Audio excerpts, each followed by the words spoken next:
Tremonti, attrezzature e materiale per saldatura professionale a Montebelluna. Bentrovati con le previsioni meteo di Antenna 3. Altra giornata con diffusa copertura nuvolosa sulle nostre regioni, peraltro ancora con scarse precipitazioni. Vediamo insieme il dettaglio di martedì 20 febbraio. Sul Veneto cielo coperto quasi ovunque, anche se qualche schiarita sarà possibile sui settori occidentali, in particolare sul veronese. Vediamo le temperature, le massime saranno comprese tra 5 e 8 gradi, minime oscillanti invece tra 0 e 3 gradi.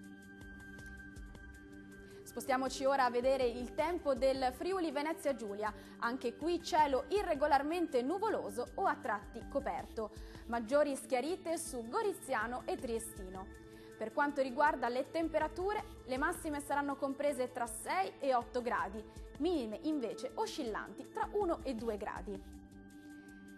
Vediamo infine la situazione sul Trentino Alto Adige. Il cielo risulterà coperto su tutta la nostra regione, peraltro senza precipitazioni degne di nota.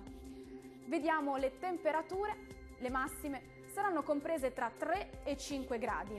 Valori minimi invece sotto zero, oscillanti tra -1 e -3 gradi. Mare generalmente mosso, i venti risulteranno moderati o localmente forti, sempre dai quadranti nord-orientali. Dal meteo di Antenna 3 è tutto, arrivederci.